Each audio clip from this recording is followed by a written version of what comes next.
So we're going to do things a little bit differently today. You guys are going to watch this video, and as you go through, you're going to receive some answers to some unit plan questions. You're also going to hear a question related to a muscle, and then you're also going to hear a riddle. So make sure you write these answers down to the muscle question and the riddle on a piece of paper and turn it in when you're done. The muscle questions and the unit plan questions, numbers 1, 2, 5, and 7 through 10, will be graded for accuracy. The riddles, maybe I'll give you some extra credit or something for those. Here we go.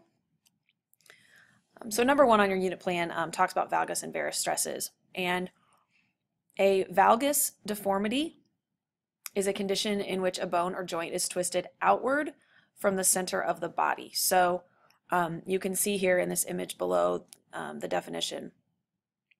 Right here, you can see that someone who has valgus, their tibia appears to be rotated outward a little bit, and so their knees look like they're almost like knock-kneed. And then a varus deformity is the opposite, and that's when the joint is twisted towards the center, so the tibia is twisted in, and those people often are referred to as bow-legged. So a valgus stress test, right here, a valgus stress test, is when the stress is coming from the outside. That is testing for damage to the MCL, because the MCL is what protects against a valgus stress. Varus stress test over here, on the other hand, is when the force is coming from the inside, and it is testing for the LCL, because the LCL, the lateral collateral ligament, is what protects against varus stresses. So those were answers to number 1 and 2 on your unit plan. Your muscle question for this slide is to name the 4 muscles of the quad. Name the 4 muscles of the quadricep. And number 2, your riddle, is what 2 things can you never eat for breakfast?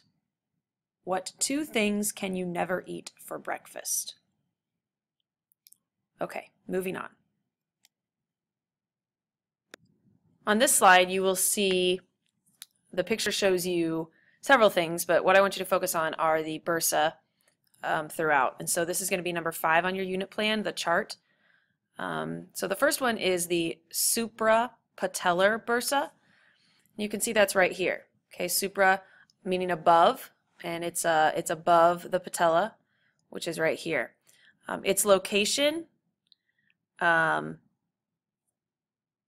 it is actually deep to the quadricep, and you can see it kind of runs underneath the patella as well, but the main thing you want to know is it's deep to the quadricep. And its mechanism of injury is overuse. So jumping, running, those sorts of things is how you would injure that one. That's not a super commonly injured one. The next one is the prepatellar bursa. It's in front of the patella. This is a commonly injured bursa sac. You can put its location as in front of the patella. And its mechanism of injury is typically repetitive kneeling, so people who might have occupations that require a lot of kneeling, or also more common in athletics is a fall directly on the knee. The next one is the superficial infrapatellar, right here. And it actually is in between the patellar ligament, or the patellar tendon right here, and your skin. So it's superficial to the patellar ligament. And its mechanism of injury is falls, so you could see how you might hit that, or also overuse specifically of the patellar ligament there. And then the last one is the deep infrapatellar, and it is deep to the patellar ligament. So it is in between the patellar ligament and the tibia. And once again, the mechanism of injury for that one is falling or having crawling jobs. So people who might like clean carpets or do other work that requires them crawling a lot, they might get bursitis of the deep infrapatellar bursa. Remember, bursitis is just inflammation of that bursa sac when fluid gets in there and it swells up. We've looked at pictures of that before. Okay, your question for this one is to name the 3 hamstring muscles. And your riddle is what has to be broken before you use it. What has to be broken before you use it?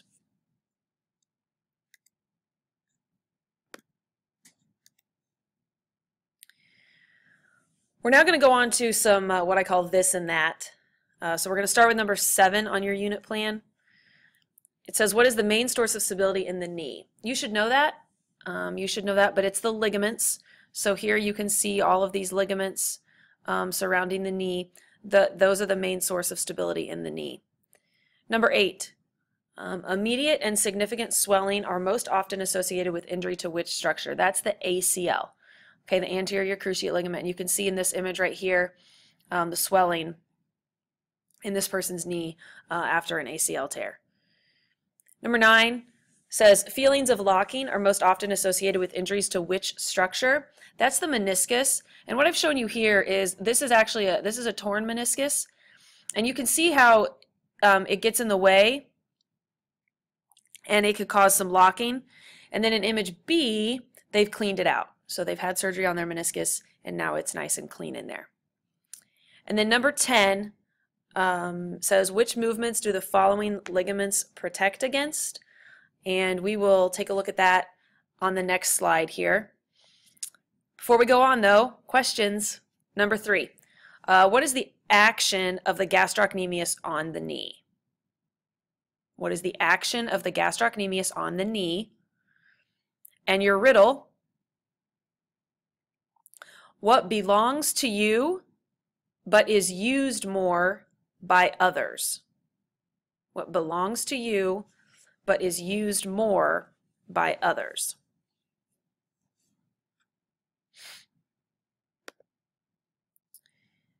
And here's number 10. Which movements do the following ligaments protect against? The ACL is going to protect against posterior femur movement. So here's the ACL. All right, and it's going to prevent the femur from moving posteriorly. The PCL, so right here, is going to prevent the femur from moving forward. I say prevent, I should say protect. Obviously, you'll have some movement in your joint and in your femur, no matter what. Your MCL is going to protect against valgus force.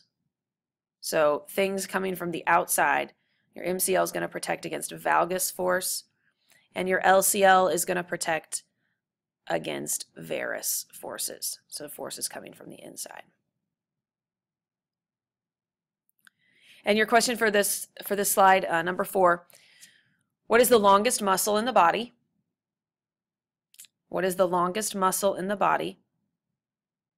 And your riddle, it has been around for millions of years, but it is no more than a month old. It has been around for millions of years, but it is no more than a month old. Okay, that concludes our listening. When you're finished, please bring the answers to those 4 questions and those 4 riddles up to me, and we will go from there.